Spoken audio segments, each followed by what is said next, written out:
Hello everyone, welcome to my channel. Today I will be looking at some of the top literary devices that are used in English literature. I will also be taking you through each and every literary device and why they are used in English literature and what are their importance in the literature. So without further delay, let's get started. Now let's get started. Literary devices in English. Explanation with examples. There are a few examples I'll be discussing in the video. Please do not skip it and watch it till the end so that you'll have no problem in understanding. So as I said, let's get started. So first of all, try to understand what are literary devices. So literary devices take writing beyond its literal meaning. They help guide the reader in how to read the literary devices, are ways of taking writing beyond its straightforward literal meaning. In that sense, they are techniques for helping guide the reader in how to read the piece of literature. So central to all literary devices is the quality of connection.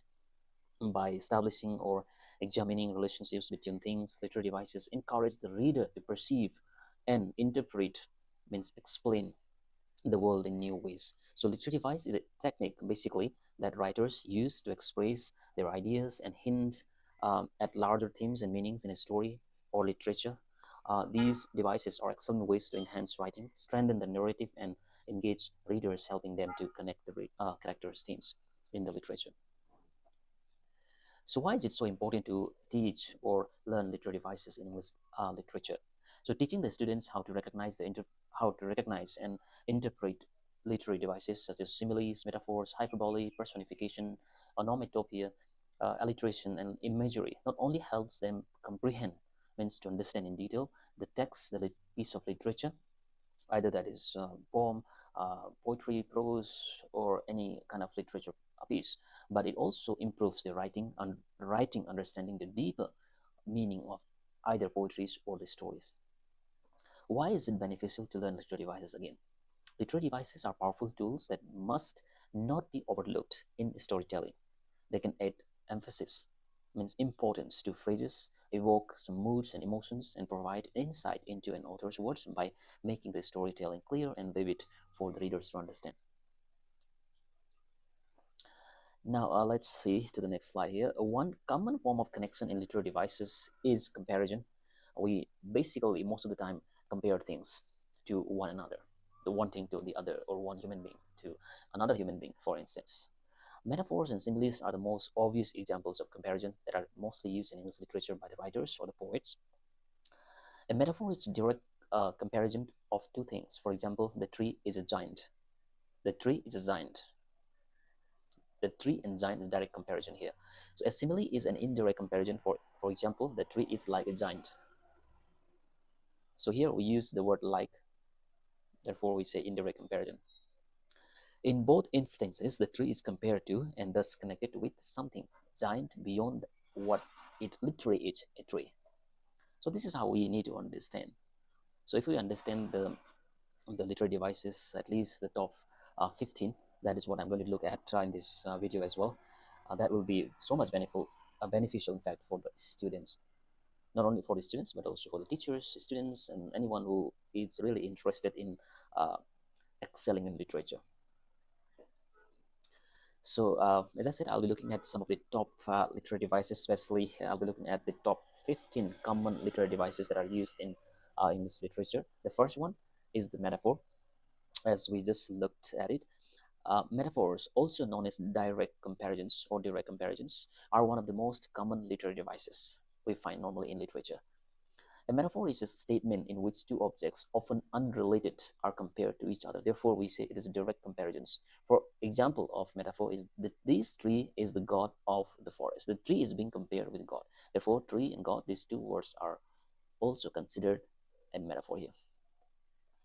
And next one is simile. Similes, also known as indirect comparisons, are similar in construction to metaphors, but they imply a different meaning. Like metaphors, two unrelated objects are being compared to each other. Unlike a metaphor, the comparison relies on the words like L-I-K-E, or ASS. So the very simple difference in these two comparison, direct and indirect comparisons, simile and the metaphor, is here in simile, we use the word like or as in order to compare the two things. Example of simile, this tree is like the god of the forest, or this tree acts as the god of the forest. So this is how we need to understand the clear difference between simile and metaphor. Analogy, the other one. An analogy is an argumentative comparison. It compares, but there is arguments. It compares two unlike things to advance an argument. Specifically, it argues that two things have equal weight, whether that weight be emotional, philosophical, or even literal. Because analogical literary devices operate on comparison, it can be considered a form of metaphor. For example, making pasta is as easy as one, two, three. So it's a very argumentative comparison as well. Though there's a comparison, but a question may arise like how, where, and when, things like that. So this analogy argues that making pasta and counting upwards are equally easy things. This format A is as B or A is to B is a common analogy structure, especially in analogy. The word analogy uh, itself says it's comparison, but there's argument. There's a possibility that question may arise like how, where, and how. So let's go to imagery. The question may arise like, is imagery a literary device? Answer is yes, absolutely. Imagery can be both literal and figurative, and it relies on the interplay of language and sensation to create a sharper image in your brain. So when we think of something, we may have or we may create some images in our brain. So that actually is imagery, especially used by the writers in their work, especially in literary work. So imagery is what it sounds like. The use of figurative language to describe something. In fact, we have already seen imagery in action through the previous literary devices by describing the tree as a god, and the tree looks large and sturdy in the reader's mind. So that kind of image will be created in the reader's mind, and therefore we can see the god, tree, large, sturdy, big, small. All of these images will be created, and that creation of image in the brain of the reader is especially considered as imagery in English literature. For instance, example given below here, sight imagery. Sight, the tree spread its gigantic sun-flecked shoulders. Sound imagery, the forest was hushed, resounding with echoes of the reader's stoic silence. Touch imagery, the tree felt smooth as sandstones. Taste imagery, the tree's leaves tasted bitter like unroasted coffee beans. Smell imagery, as we approached the tree, the air around it smelled crisp and precise. So all of these are the brief examples of the imagery. Let's go to next one, symbolism. This is another very important literary device, especially used by the writers in literature. Symbolism combines a lot of the ideas presented in metaphor and imagery. Essentially, a symbol is the use of an object to represent a concept. It's kind of like a metaphor, except more concise. Symbols are everywhere in the English language, and we often use these common literary devices in speech and design without realizing it. The following are very common examples of symbolism. A few commonly used symbols include peace, represented by white dove, as a common belief; love, represented by red rose; conformity, represented by sieve; idea, represented by light or bulb switching on, etc. So these are the very common examples of symbolism, and therefore these are commonly used also by the writers in English literature in their literary works. Let's go to the next one, is personification, one of the very important literary devices, and also one of the favorite literary devices of mine as well. So personification is exactly what it sounds like, giving human attributes or human qualities to non-human objects or non-human things. Let's see there. Okay, personification using sight. The car ran a marathon down the highway. So the car and the marathon, just see the comparisons. Just see the human attributes given there. And the personification using sound, the car coughed, hacked, and spluttered. Now see the difference. Personification using touch, the car was smooth as a baby's uh, bottom. Now see. Personification using taste, the car tasted the bitter asphalt.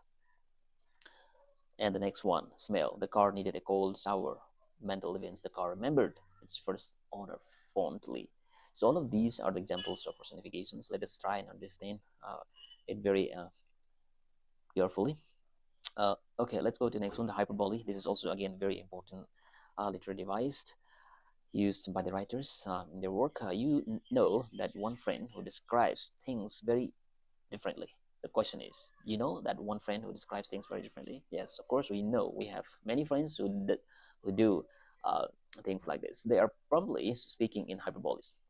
Hyperbole is just a dramatic word for being over dramatic, which sounds a little hyperbolic, don't you think? Yes, of course. Basically, hyperbole refers to any sort of exaggerated description or statements. Exaggerated means saying something extra which is maybe not possible in reality. We use hyperbole all the time in English language, and you have probably heard someone say things like this: I've been waiting a billion years for this. I'm so hungry that I could eat a horse. I feel like a million bucks. You are the world of my life. You are the king of the kitchen. So all of these are really not possible in reality. We know this isn't the fact, but we say, and this is very commonly used literary device in English literature also. We can clearly compare in our life as well. Next one is irony. It's irony literary device? Yes, but it's often used incorrectly. People often describe something as being ironic when really it's just a moment of dark humor. So the colloquial use of the word irony is a bit off from its official definition as a literary device. Irony is when the writer describes something by using opposite language. As a real life example, if someone is having a bad day, they might say, "You are doing great." See, if someone is doing something bad in their day, how can one say that you are doing great? So irony means something kind of exaggeration here, but not exactly like that. So clearly implying that you are actually doing quite an ungreatly, or a story's narrator might write like Cole's bureaucrats. She felt a boundless love for her job and was eager to share the good feeling with others. Example. Now, in an ironic phrase, one thing is said while another is meant. One thing is said while another is being meant. For example, if it were a cold, rainy, gray day, you might say, "What a beautiful day."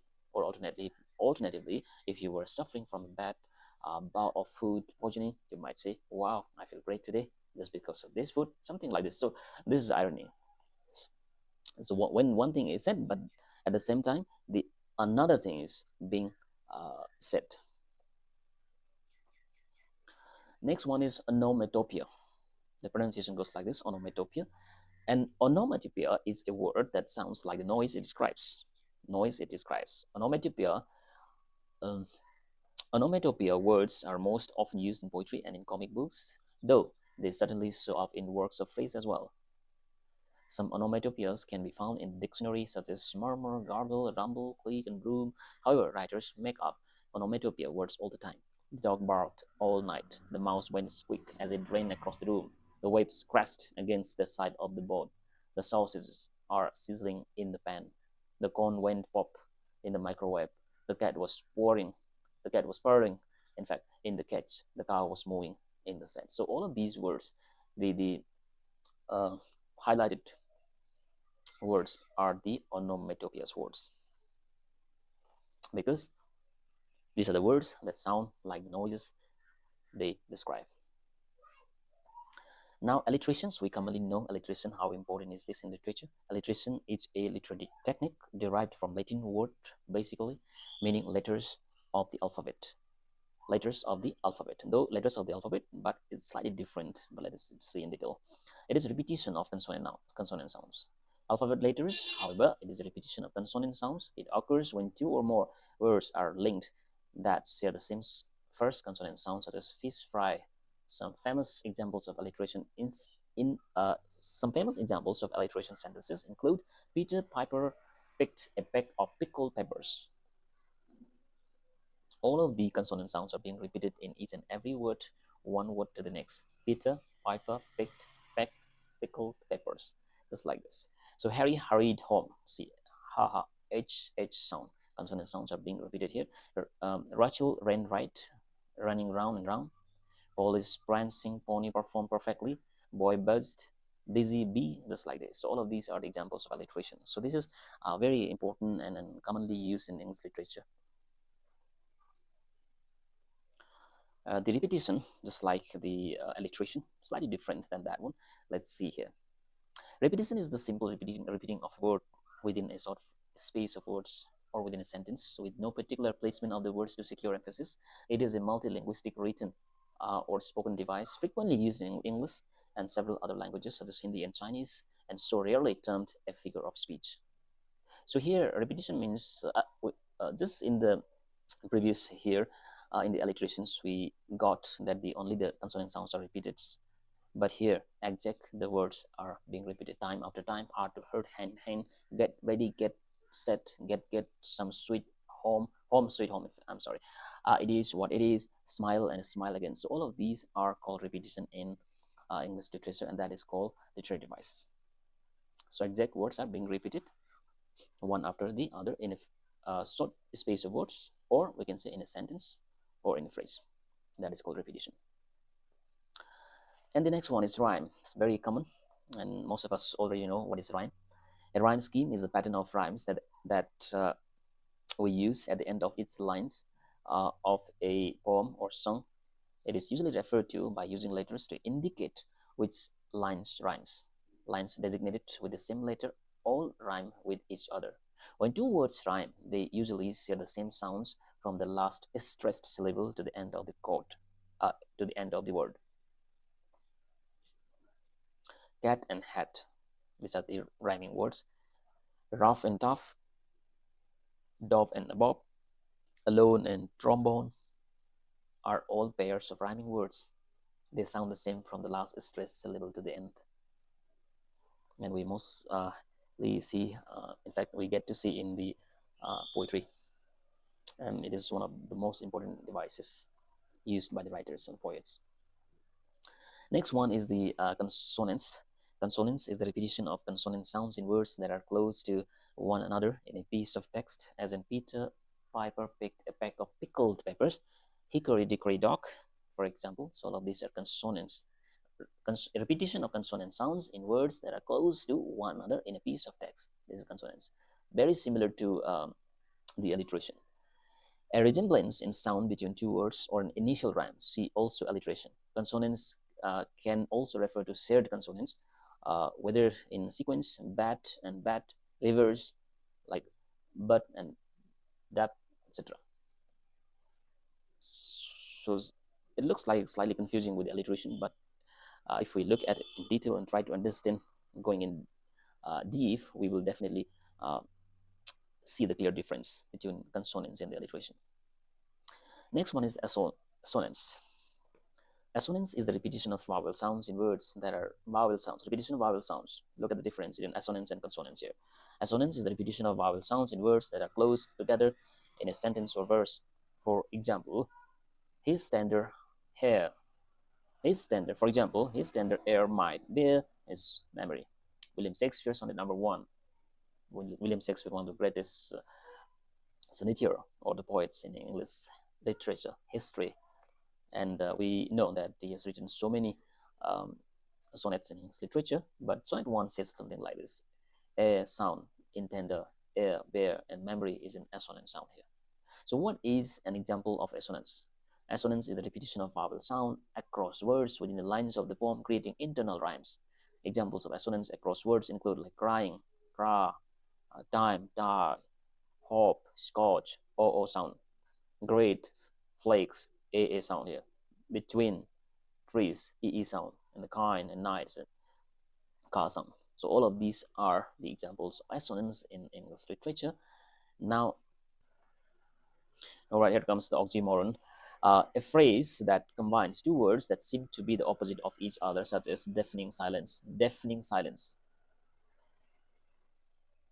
An oxymoron is a figure of speech or literary device that combines contradictory words with opposing meanings, like all news, deafening silence, or organized chaos, for example. So when there is a news, we expect it should be new news, for example, recent news, but here it says all news, deafening silence. When there is a deafening crowd, there should not be silence. There will be so much crowd, so much noise, but we say deafening silence, organized chaos, example. So all of these are the examples of oxymoron. False truth. This is just the false truth. Example in a sentence. Friendly fight. My sister and I had a friendly fight. When there is a friendliness, how can we expect a fight? But there is a friendly fight. example, we can say something like this, and we can use in the literature also. So completely unfinished. See, when we say when we use the word complete, we expect to be finished something, right? Anyway, but then here it says uh, completely unfinished. Santana left the painting completely unfinished, painfully beautiful. When we say something beautiful, we do not expect any kind of pains or hurts there, but we can use, and we use also normally in English literature. Not only in English literature, but in other literature as well. But these are the most commonly used literary devices in English literature that we're discussing today. Painfully beautiful. The process of giving birth is painfully beautiful. How beautiful is to have a baby in one's life? But here, the process uh, is very painful, but when it is complete, it is very beautiful. So this is what uh, it is. And thank you so much for watching this video, and I hope you will have learned something watching this video. Definitely